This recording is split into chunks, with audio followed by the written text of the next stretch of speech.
পাওয়ারের নতুন ভার্সনের একটা কেসিং, প্রাইজও আসলে কম না, প্রাইজে 6-এর উপরে আছে পিসি পাওয়ার। আমরা মূলত এটা দিয়ে একটা পিসি সেট আপ করতে 56 জি, এবং আমাদের সাথে অতিথি আছে 3 জন। হ্যাঁ, আমরা আসলে এই 3 জনের পিছিয়েও আরও একজন আছে পিছনে, আরও এক ভাই আছে পিছনে, 4 জন অতিথির সামনে আমরা আসলে এটা বানাচ্ছি। ভাই কেসিংটা কি পছন্দ হয়েছে? হ্যাঁ, আপনাদের চয়েস আছে।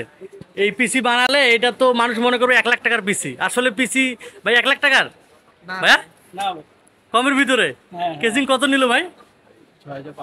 6,500। আসলে আপনারা এই ধরনের যদি কেসিং দিয়ে পিসি বানাতে চান তাহলে 40K বাজেটের মতো রাখলেই 40-41 হাজার টাকা বাজেটের ভিতরে ফুললি পিসি হচ্ছে বানানো যাবে। এবং আমাদের সাথে হচ্ছে রবিন, আমাদের ইঞ্জিনিয়ার হিসেবে কাজ করতেছে। এবং আমরা এখানে হচ্ছে MSI এর MP225 IPS যে MSI মনিটর সেটা ইউজ করতেছি 56 জির সঙ্গে। আমরা কথা বলবো। আসসালামু আলাইকুম ভাই, আপনার নাম এবং অ্যাড্রেস? আমার নাম হচ্ছে আতিকুর রহমান রায়হান, আর অ্যাড্রেস হচ্ছে বনানী, ঢাকা। কি করবেন মূল পিসি দিয়ে? গ্রাফিক্স শেখার ইচ্ছা আছে। গ্রাফিক্স শেখার ইচ্ছা আছে ওনার, ভবিষ্যতে আসলে গ্রাফিক্স লাগানোর একটা চিন্তা আছে। আপনারা কমেন্টে বলবেন যে কী ধরনের গ্রাফিক্স লাগালে আসলে এটাতে খুব ভালোভাবে সেট আপ করা যাবে এবং কাজগুলো স্মুথলি করা যাবে। তো আমরা এটা আসলে সৌন্দর্য দেখবো এটা সেট আপ করার পরে। তো রবিন আমাদের সাথে আছে। রবিন, তুমি সুন্দরভাবে সেট আপ করো, আমরা এটার সৌন্দর্য দেখবো।